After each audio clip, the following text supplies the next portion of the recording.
Recent തമിഴിൽ നിന്നൊരു sci fi മൂവിയാണ് ബ്ലാക്ക്. കോറൻസ് എന്നൊരു ഹോളിവുഡ് മൂവിയുടെ ഒരു ഒഫീഷ്യൽ റീമേക്ക് കൂടിയാണ് ഈ ഒരു മൂവി. കോറൻസ് എന്ന് പറയുന്ന എല്ലാവർക്കും അറിയാം, one of the best mind mending മൂവിയാണ്. അത് ഒരു പ്രാവശ്യം കണ്ടാൽ ആർക്കും ഒന്നും മനസ്സിലാവത്തില്ല. ഒന്നിൽ കൂടുതൽ പ്രാവശ്യം കണ്ടാലേ ശരിക്കും അതിന്റെ എൻഡ് എന്താണെന്നോ അല്ലെങ്കിൽ സ്റ്റോറി എന്താണെന്നോ അല്ലെങ്കിൽ എന്താണ് അവിടെ സംസാരിക്കുന്ന ആ ഒരു ടൈമും റിയാലിറ്റിയും ടൈം ട്രാവലും ഒരുപാട് ക്യാരക്ടേഴ്സും അവരുടെ ഇവന്റ്സും അങ്ങനത്തെ ഒരുപാട് കാര്യങ്ങൾ സംസാരിക്കുന്ന ഒരു one of the best mind mending മൂവിയാണ് കോറൻസ്.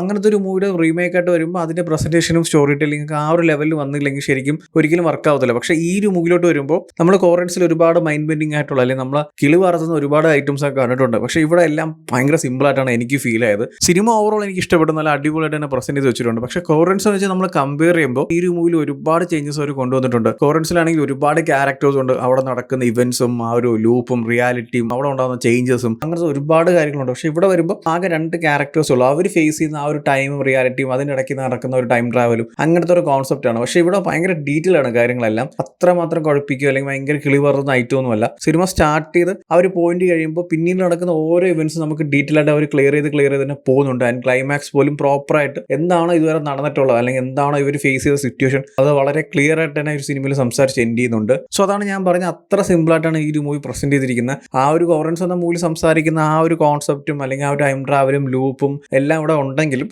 എല്ലാത്തിലും വളരെ ക്ലിയർ ആയിട്ട്, അതായത് കാണുന്ന ഓരോ ഓഡിയൻസിന് പെട്ടെന്ന് ക്യാച്ച് ചെയ്യുന്ന രീതിയിലാണ് ഇതിന്റെ ഓരോ എലമെന്റ്സും ഒരു പ്രസന്റ് ചെയ്തിരിക്കുന്നത്. ആൻഡ് ഇതിന്റെ സ്റ്റോറി എന്ന് പറയുന്ന 2 ക്യാരക്ടേഴ്സ് ഉണ്ട്, ജീവ ആൻഡ് പ്രിയ. ഇവർ ഒരു വെക്കേഷൻ ആഘോഷിക്കാനായിട്ട് ബീച്ച് സൈഡിലുള്ള റിസോർട്ടിൽ സ്റ്റേ ചെയ്യാൻ പോവുകയാണ്. സോ പിന്നീട് ആ 2 ക്യാരക്ടേഴ്സ് അവിടെ ഫേസ് ചെയ്യുന്ന ഇവന്റ്സും സിറ്റുവേഷൻസും ഒക്കെയാണ് ഈ സിനിമ സംസാരിക്കുന്നത്. അത് എന്താണ് അല്ലെങ്കിൽ എങ്ങനത്തെ ഇവന്റ്സ് ഒക്കെയാണെന്നുള്ളത് നിങ്ങൾക്ക് സിനിമ കാണുമ്പോൾ മനസ്സിലാവും. എല്ലാ കാര്യങ്ങളും വളരെ സിമ്പിൾ ആയിട്ടാണ് പ്രസന്റ് ചെയ്തിരിക്കുന്നത്. അല്ല കോറൻസ് പോലെ ഭയങ്കര ഡീപ്പായിട്ട് ചിന്തിക്കേണ്ട കാര്യങ്ങളൊന്നുമില്ല. എല്ലാം സിമ്പിൾ ആയിട്ട് ഒരു സ്ട്രേറ്റ് ലൈൻ തന്നെ പോകുന്നുണ്ട്. കോറൻസ് പോലെ എല്ലാ കാര്യങ്ങളും അതുപോലെ എടുത്ത് വെച്ചിട്ടില്ല. ഇവരുടേതായിട്ടുള്ള കുറച്ച് കാര്യങ്ങൾ അവർ ആഡ് ചെയ്തിട്ടുണ്ട്. കോറൻസ് ഒരുപാട് കാര്യങ്ങൾ അവർ ചേഞ്ച് ചെയ്തിട്ടുണ്ട്. സോ ഓവറോൾ നോക്കുവാണെങ്കിൽ കോറൻസിൽ ആ ഒരു കോൺസെപ്റ്റ് ഇവർ നൈസായിട്ട് തന്നെ ഇവിടെ പ്രസന്റ് ചെയ്തിട്ടുണ്ട്. അധികം ലാഗ് അടിപ്പിക്കുകയോ അധികം വർക്കാവാത്ത പോർഷൻസ് ഒന്നുമില്ല. വളരെ നൈസായിട്ട് തന്നെ കാര്യങ്ങളൊക്കെ മേക്ക് ചെയ്ത് വെച്ചിട്ടുണ്ട്. ഇതിന്റെ ഒരു മേക്കിംഗ് ക്വാളിറ്റി ആയാലും പ്രൊഡക്ഷൻ ആയാലും അല്ലെങ്കിൽ അതിന്റെ ഒരു ടെക്നിക്കൽ സൈഡ് ആയാലും എല്ലാം നൈസ് ആയിരുന്നു. എല്ലാം ആ ഒരു സിനിമയ്ക്ക് എന്താണ് ആവശ്യം അത് പ്രോപ്പറായിട്ട് എല്ലാ സ്ഥലത്തും വർക്ക് ആയിട്ടുണ്ട്. ആൻഡ് എനിക്ക് വർക്കാതെ അല്ലെങ്കിൽ കണ്ടപ്പോൾ കുറച്ചും കൂടി നൈസ് ആവാന്ന് തോന്നിയത് ഈ 2 ക്യാരക്ടേഴ്സിന്റെ പെർഫോമൻസ് ആണ്. കാരണം ആ 2 ക്യാരക്ടേഴ്സ് ആ റിസോർട്ടിൽ ഫേസ് ചെയ്യുന്ന ഇവന്റ്സ് എന്ന് പറയുന്നത് അത്ര സിമ്പിൾ ആയിട്ടുള്ള കാര്യമല്ല. സോ കുറച്ചും കൂടി ആ ഒരു കാര്യങ്ങളൊക്കെ ആ ഒരു ക്യാരക്ടറിലൂടെ കൺവേ ആയിരുന്നെങ്കിൽ കുറച്ചും കൂടി അടിപൊളി ഫീൽ ആയിരുന്നേനെ. പക്ഷേ ചില സ്ഥലത്തൊക്കെ ഭയങ്കര ഓവറായിട്ട് അല്ലെങ്കിൽ ചില സ്ഥലത്ത് ഒട്ടും വർക്കാത്ത രീതിയിലാണ് ക്യാരക്ടേഴ്സിന്റെ പെർഫോമൻസ് പോയിരിക്കുന്നത്. സോ എന്തായാലും കണ്ടു നോക്കുക. ഓവറോൾ ഒരു നൈസ് ആയിട്ടുള്ള മൂവി തന്നെയാണ്. എനിക്ക് നല്ല രീതിയിൽ ഇഷ്ടപ്പെട്ടു.